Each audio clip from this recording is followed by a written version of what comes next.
Good evening and welcome back to the West Ham Network. This is your David Moyes press conference ahead of the game against Silkeborg. Lots to get through today. Now, if you are new around here on the network channel, hit the subscribe button, the little button that says, I think it's red, and if you have, and it'll be greyed out, and if you haven't, then click it and it'll go grey, and that means you then subscribe to the channel. There's a bell beside it. Hit the bell notification. That will notify you when our shows do go live. I've done a preview earlier on today, West Ham versus Silkeborg preview, so go and check that out. Myself and Luke discussed all things about Ben Rama and the up-and-coming fixture also against Manchester United, and I think we were waiting with anticipation to see what David Moyes was going to say today on the press conference, and it's a big update for West Ham as per usual. If you're new around here, like I said, hit the subscribe button. If you're interested in becoming a member, hit the join option on the membership, hit the thumbs up and give us your honest feedback as well. And tonight we do have a old school Hammers with Budgie and special guests. Trust me when I say you want to be logging in at 11 o'clock tonight to watch a very special show with Budgie and a couple of special guests. They'll be discussing all the happenings of West Ham and just a good old chinwag as per usual. Now, what we do know about the press conferences for Europe is that David Moyes is usually joined by a first team player, and today's choice of player was actually none other than Ben Johnson. So really nice to see him in and around the area with the manager. So let me get started on today's first point they asked him, and that was, what was his opinion on Silkeborg? And he said it's not a free hit because every game is important. We'll have the draw of the Conference League whenever that is, and it's great for us because we want to play big teams in the later stages of competitions. We roll with the punches and we'll play anyone we come up against. Silkeborg are a fantastic side. We played them at their place and they gave us an extremely good game. We know it's going to be a tough game. We're not going to go out to be half-hearted. We're going to play. We've got good individual players. They've got good wins over Steaua Bucharest, FCSB, and those things didn't happen regularly. So we know we need to be about our toes. And yeah, putting the respect on the opposition, which I like from, it's not just, the manager, but also from the players as well. He was then asked about the squad, and he went on, he said, our new players have been adapting to the league. We've got new lads here, and it's been a little difficult to get everyone to gel. A slow start isn't what we wanted, but it happened, and we're just trying to rectify that and get points on the board. Last season, we had a good chance of winning the Europa League. Every competition we're in, we look to win it. We're looking to compete with the European clubs, and they do a few things differently. It's great to be in those competitions, and it gives the club, on the whole, a boost. When you think about our campaign last season, it's a bit of bittersweet, but it's given us experience of how to deal with a European campaign and how to relate back to the Premier League campaign. And yeah, again, Thursday, Sunday, games after game after game. And that puts the importance on this game, because even though we've qualified, we're in the round of 32, we want the round of 16. That takes away 2 games that you don't need to play. And if you win the game tomorrow or draw the game tomorrow with Silkeborg, then you have taken away the meaning of the last game, given rotation in the squad, and then you don't have to do the round of 32. So the big incentive is there. He then spoke about his role, and he said, I think it's been enjoyable. It's good to play different positions. It improves the information you take on during games, which will help my development in the next few years. I've played centre-back in a 4 and in a 3 and a lot of positions across the right-hand side. It's given me a good perception of my main position, which is as a full-back, and I want to work on all areas of my game, defensive and attacking. I'd like to get more goals and assist more goals, but I'm mainly in my team for the defensive duty, so I want to improve on that. And that's something we do have to be mindful and remember. The fact is that when Johnson was injured, he's came back, and he's just said it there, he's played in several different positions: right wing back, right back, the right-hand side of a central defensive 3 or the right-hand side of a central defensive 2. So he's not had consistency in one position. And if he gets that form of consistency, and I'm pretty adamant he'll pick up form as well. And last but not least, he was speaking about Aguerd, and he said that he's a great character and a fantastic guy. He's liked to laugh a lot, but he's also extremely focused. It was so unfortunate, his long-term injury, but his transition back to training has been a credit to him. We know he's a fantastic player and a great guy. Now, we'll come on to that in a second, because obviously, as you can see, in the title, David Moyes has given us some more updates. So let's get on to the gaffer himself and see what he had to say. Now, Moyes was asked about the group and what's his thoughts on the current group that West Ham are in, Group B. He said, we're hoping we can do that. He's talking about finishing top. We'll go out with the intention of winning it, getting it done early. We've got Premier League games to come, but we know if we can win this game, it puts an awful lot to bed, particularly later on, as you miss a couple of qualifying games. And that's the key incentive that Moyes will want to get done. That's why I don't think we'll be resting dramatically a shed load of players, but I think there'll be a few changes, but it'll be a pretty strong team as well. Again, put it in the comments. Let me know your thoughts on it. Then he was asked about the competition as a whole. He said, I see this as an opportunity for us to go really far in another competition. It's easy saying that just now, but other teams will come into it. Even to win the FA Cup or League Cup is really difficult in this country. I think this competition, we've got to do everything we can to win.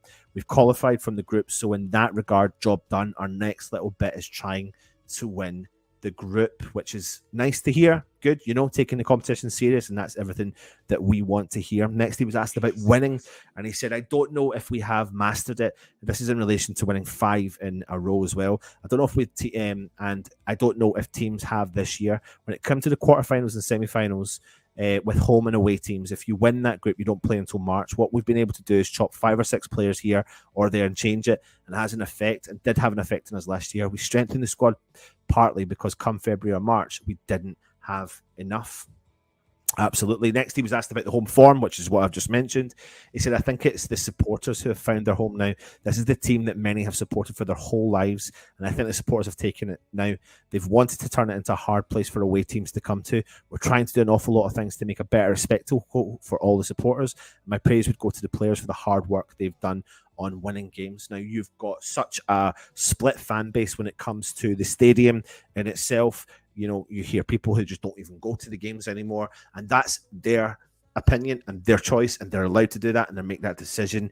And we can always look back at the good times that we had at Upton Park in terms of experiences as fans, and each to their own.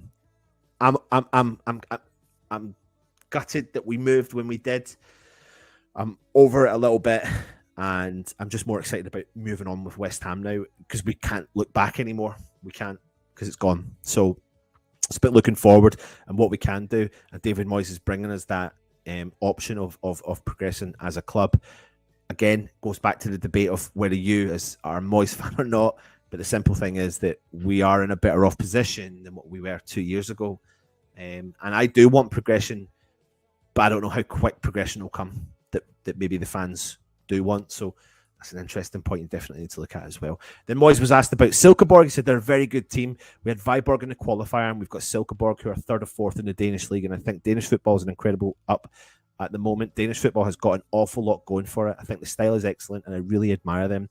The 2 teams we've played have played really well against us. So if anybody thinks we're looking at this any different, we're not. There you go, putting a stamp on the respect for the opposition, which I love what David Moyes does, and fair play to him for doing that. Now, the big update on players is as follows. He was asked about Naif Aguerd. He says he's not in contention for Sunday, which is the Manchester United game, but we're hoping to have him in the squad tomorrow. Woohoo! One way or another. Absolutely fan-bloody-tastic news. What he will bring, I don't want to put too much on him. I want to give him time, but he's a good reader of the game. He's quick and he's good in the air. But because he's not played any Premier League games, it's difficult for us to give him an overall judgment. I don't think he's ready for Premier League games, but we'll see for his European games. He's keen and he's a goal character, good character. I've got to say, we think he's a really stylish footballer. He's excited about him. I'm excited about him. West Ham fans are excited about this guy. Aguerd is nearly coming back and could feature in the game tomorrow, so keep your eyes on the bench, because I don't think he'll start, but he was in training with Lucas Paqueta on the grass today, so he's there and playing and featuring in the games. Moyes went on and spoke about the team news. He said we have to think about it. The next game is also the most important, and our next game is Silkeborg, but there are also other things we have to keep in mind in terms of the level of the games we have coming up. Cornet has had a small setback in training, so he's not available. Gutted.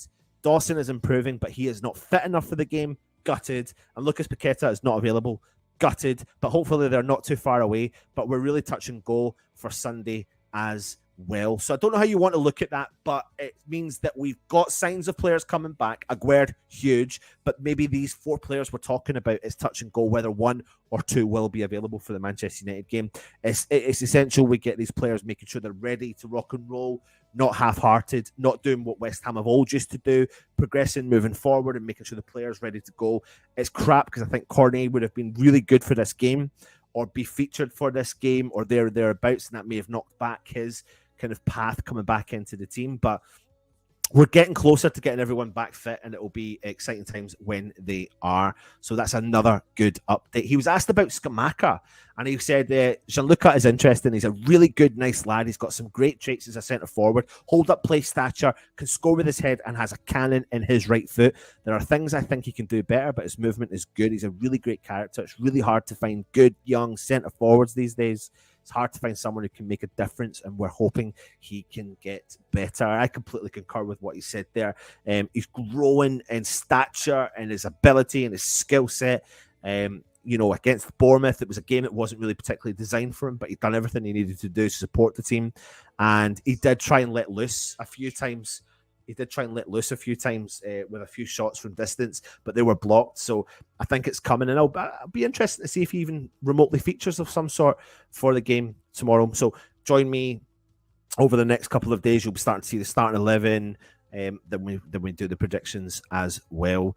And that brings an end to the press conference for you. I'm just firing through it for you. So the updates are as follows. Aguerd should feature in some way or another from the squad tomorrow. I expect him to be on the bench and may get a little bit of game time. Again, next week's Steaua Bucharest, we may see him feature there as well, just in time for the little last run-in before the winter break happens. So that is good news. Fingers crossed he comes back sooner rather than later. The game comes too early for Craig Dawson. He's not fit enough yet, but hopefully he is recovering and should be ready to rock and roll. Possibly not for the Man United game, but possibly for the Steaua Bucharest game next week. Max Cornet has picked up a little niggle with his injury, so he won't feature in the game, which I am a bit gutted about. And Paqueta won't feature in this game, but hopefully he's touch and go for the Manchester United game.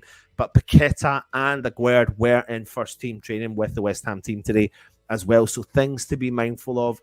Aguerd is hopefully back. He's the one I'm excited about the most. That brings it into the David Moyes press conference. Thank you for watching. Of course, everyone, stay safe. And as we always do, we like to thank our channel members. Come on, you Irons.